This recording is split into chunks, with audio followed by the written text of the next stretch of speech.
حكاوي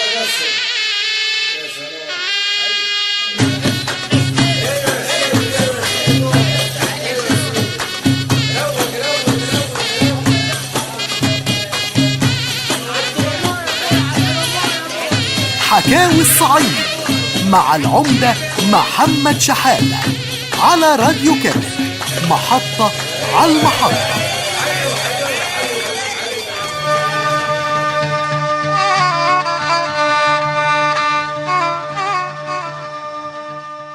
أعزائي المستمعين، السلام عليكم. النهاردة هنتحدث عن عادة من أخطر العادات الموجودة في الصعيد، واللي منتشرة تقريباً في كل محافظاته وخصوصاً الأرياف. وأهل مصر زمان ما كانوش يعرفوا العادة دي خالص، لكن مع دخول بعض القبائل العربية لمنطقة الصعيد جات العادة دي معاهم وانتشرت بين أهل الصعيد. ولما قرينا في الكتب، ما هي القراية برضو مليحة بتفتح العقل، عرفنا إن عادة التار كانت موجودة من أيام الجاهلية، وإن التار عنديهم كان لا يقبل التصالح. ونستشهد بقول أحد الشعراء واسمه أبو هزيل الكلابي، واللي بيقول: وقد ينبت المرعى على دمن الثرى، وتبقى حزازات النفوس كما هي. يا ساتر يا رب.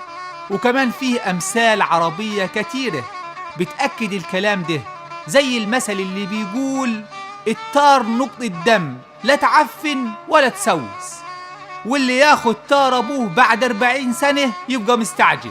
يعني التار ده تركه بيورثها الأب لعياله، والعيال يورثوها لعيالهم، يعني تركه ملهاش نهاية. واللي بيرفض ياخد التار في الصعيد بيبقى منبوذ من الناس، وكمان بيعايروه ويقولوا عليه جبان وفات تاره. وبيقولوا في الأمثال: التار ولا العار، وكمان لا ياخد تار ولا ينجي من عار. ويقول لك إيه؟ خليفة الندامة تجيب لأهلها العار. يعني اللي يقدر يسيطر على شيطان نفسه ما يقدرش يخلص من تلسين الناس ومعايرتهم. طيب وإيه أسباب التار في الصعيد؟ قوم يا مرعي يا أخي اعمل لنا قهوة أو شاي عشان نعرف ونتحدثوا. نرجعوا لمرجوعنا. تصدقوا بالله إن كل حوادث التار اللي عارفها في الصعيد معظمها ملوش أسباب، وساعات بتكون أسباب ما تستاهلش حتى ذبح فروجة، مش قتل بني آدم. والناس تندم، لكن بعد الخراب ما يحل عليهم.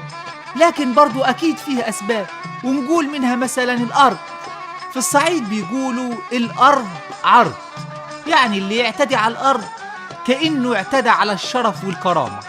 يعني مثلا حمارة محروس وهي ماشية قطفت شوية برسيم من غيط أبو دياب. يقوم أبو دياب يقول: أصل اللي راكب الحمار حمار زيها. يقوم محروس يرد عليه ويقول له: من متى ملكت أرض يا أبو الفجري؟ يرد عليها أبو دياب ويقول له: يا ده انتوا مالكمش أصل. هوب، يقوم محروس ناطط من على الحمارة وينزل بالشومة ضربة على راس أبو دياب. يقوم أبو دياب يجري ويمسك الفاس ويضرب بيها محروس، يطب ساكت ما يحطش منطق. وطبعا عيلة محروس لازم ياخدوا تاره، وعشان محروس كبير عيلة فمش هينفع يقتلوا بداله راجل واحد، لا ده ولده يحلف براس أبوه لا يقتل بدال أبوه 3. وعشان حمارة قطفت شوية برسيم بقرش ساغ، بدأت رحلة من الدم بين عيلة محروس وعيلة أبو دياب ملهاش نهاية، بتضيع فيها الأرض والمال والرجالة.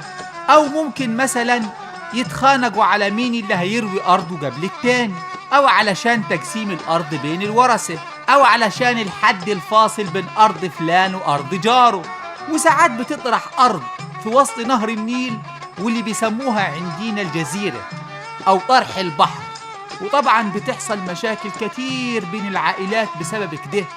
هل الأرض دي من حق الناس اللي شرق البحر، ولا من حق الناس سكان الجزيرة الأصليين اللي طرحت الأرض قصاد أرضهم؟ ودي بعض الأسباب الخاصة بالأرض اللي ممكن يكون التار بسببها في الصعيد. وفيه أسباب تانية كتيرة هنقول لكم عليها في الحلقة الجاية إن شاء الله من برنامجكم حكاوي الصعيد مع العمدة محمد شحاتة على راديو كيميت، محطة على المحطة. اقعدوا بالعافية. كنتم مع حكاوي الصعيد مع العمدة محمد شحاتة على راديو كامل، محطة على المحطة. راديو كامل، محطة على المحطة.